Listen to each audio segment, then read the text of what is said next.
and stops. He backs up. And this is the fence. He backs up here almost to the fence. Doesn't hit the fence. Then he starts back up again. And I've got photographs of these tracks. All these tracks are there, and I have photographs of all these tracks. So he backs up to the fence, then he comes forward. Then his right tire is 5 feet off of that street. And then he drives on right about here. And I'm presuming the investigators, the crime scene investigators, swept up glass. But right about here, there's broken glass everywhere. Right along in here is where they recover shell casings, and we actually have photographs of that taken by some of the neighbors that was there. The lady that lives in this house right here, she heard bang, bang, bang, bang, bang. She thinks somebody's trying to get into her door. She comes, or was trying to get her attention. She comes out and looks at, Logan's already gone. That officer's car is parked in her driveway with the lights still going. Now the claim is that Logan was driving at the officer, attempting to run over the officer at the time that the officer shot and killed this young man. Okay? But that is not true, based upon all the evidence that we've seen. And I have a photograph here that I got from one of you. I believe it was Channel 6, took the photographs. This is a photograph of the car. I didn't blow it up. This is a photograph of the car. Those are bullet holes in the driver's door. Those are bullet holes right behind the driver's door. Those are bullet holes down the side. And when you take that and you combine it with the fact that Logan was shot, from everything we can tell the medical records, now we don't have the ME's report, but from everything we can tell the medical records, Logan was shot, the way they describe it, is the left flank. He was almost shot in the back. And remember, he's sitting in the car, or let me do it this way, he's sitting in the car, the front of the car would be this way, the passenger's door is that way. One bullet went in here, came through, shredded his insides, came out the other side. There is no way possible, okay, and I've spoken to experts, I've spoken to former law enforcement, there is no way possible. There is no way possible, and you guys can take this, I appreciate it, thank you. There's no way possible for him to have been driving towards the officer and then have the officer shoot him through the door. It's our belief that the officer shot him as he drove past. Boom, boom, boom. When you look at the pictures, you can see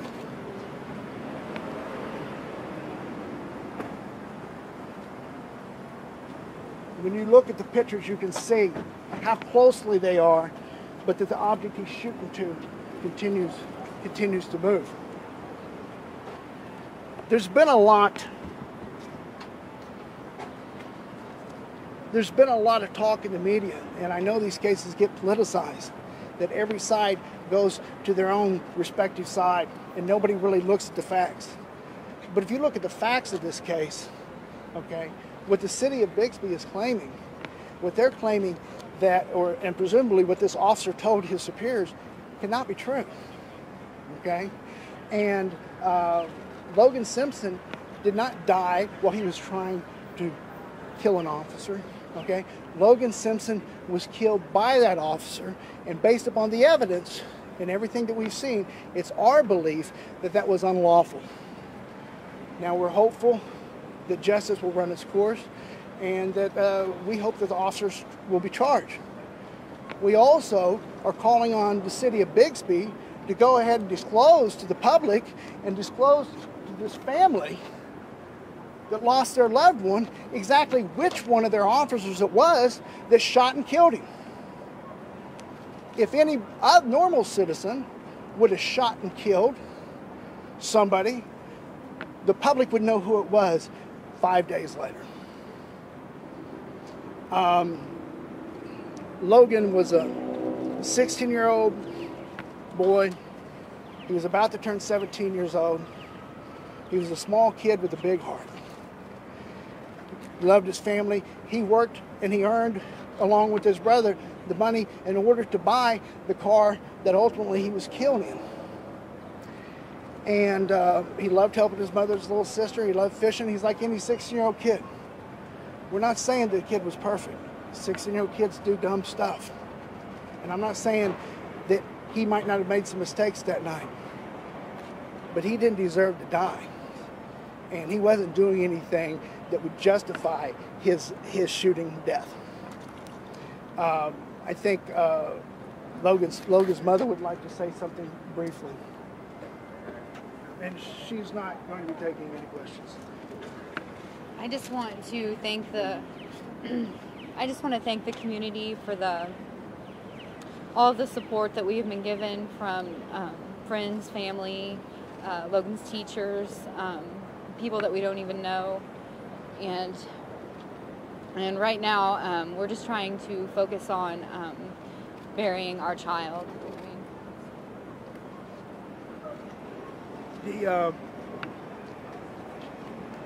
Like many families out there today, this family was living paycheck to paycheck, and burial expenses are large. And if somebody would like to help, they do have a GoFundMe fund set up to help pay for funeral expenses under Logan Simpson's name. And I'll be happy to answer any questions if anybody has any. First, what's Logan's mom's name? Tiffany. Tiffany? Okay, and then also, can you maybe go back to like why he was in the car in the first place? Okay. Logan and his brother and the family was at their home, okay? And Logan's brother got attacked. In fact, the individual, and I'm not going to say his name, and don't think it's really relevant, but the individual that attacked his brother was arrested. I don't know if he's still in jail. So Logan runs in to tell his parents, that his brother's getting attacked. He got attacked with a weapon, okay? His father runs out and is able to get the kid attacking his son off of him, and his mother calls the police. And all the craziness, okay, Logan leaves, okay? And he just got in his car and he left. The mother, seeing the car pull away, did not know where it was at and asked, "Who's in the car? Who's in the car?" The kid that had attacked Logan's brother is being pinned down by Logan's father on the ground, and he says, "My homeboy took it." So she told the police over the phone, they took the car. When Bixby police officers arrived, she told them, "Hey, they didn't take our car. That was my son. It's his car. He took his keys and took his car." But I guess maybe in a rush to secure the scene or whatever, those officers didn't call it out or didn't stop to listen. Another officer sees the vehicle, Logan driving his vehicle, okay, and gives chase. And that's how the whole thing started.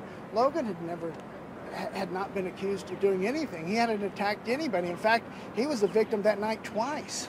Once of the kid that attacked his brother, and once of the police officer that shot and killed him. And of course, we agree that, he should have stopped, as anybody should when they, go to get stopped by law enforcement.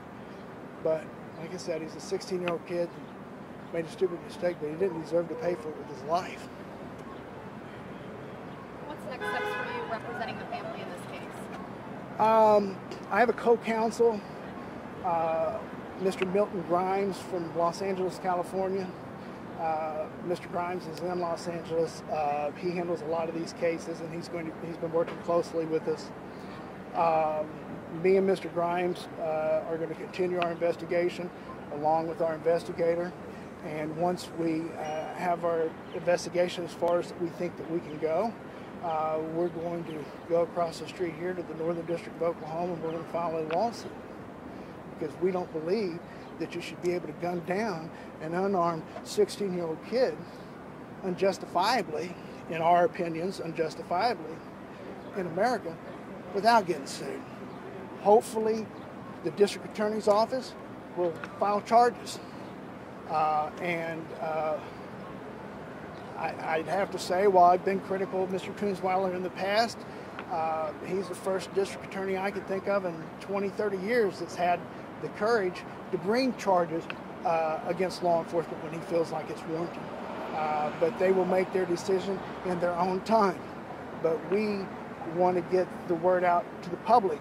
The other thing is we have reason to believe that this officer, that other people may have also had problems with this officer. And so we're asking the public, if you've had trouble with this officer, when they finally tell us who it is, but we think that we know, to go ahead and give me a call or contact the family and let us know, because we need to know about prior instances, because we're not so confident that the city of Bixby is going to tell us. Have you reached out to the city of Bixby? Have they said anything other than that it was a justified shooting? No, we have not spoken to the city of Bixby. The involvement of OSBI. I mean, what does this mean to this case when they bring in OSBI to investigate a case of a police shooting? I'm glad that they brought in OSBI, okay? I think that any law enforcement agency should always bring in an outside agency when they're investigating one of their own. And so I think it's a positive thing, and I'm hopeful that the OSBI will do a fair and thorough job and present the facts and let the facts speak for themselves. Last thing for the public, if you boil this down into like three to five bullet points, what are the bullet points that you want to make sure that the public hears from this press conference today? Logan's mother called for help and help killed her son would be the first bullet point. That Logan was an unarmed 16-year-old kid that didn't deserve to die. That Logan did nothing to justify this officer shooting him and killing him. Not only was he victimized by the officer that night, his memory is being desecrated in the press because of the lies that are being told about him. And the other thing is, I would hope that people look at this and look at the facts of the case calmly and rationally, okay? We're not saying all law enforcement is bad. We're not saying that all officers do things that they shouldn't do, okay? But we're saying this officer, based upon everything we know, who shot and killed their son, their loved one, their family member, was not justified, and that he was not driving towards him in that vehicle at the time that he filed the fatal shot.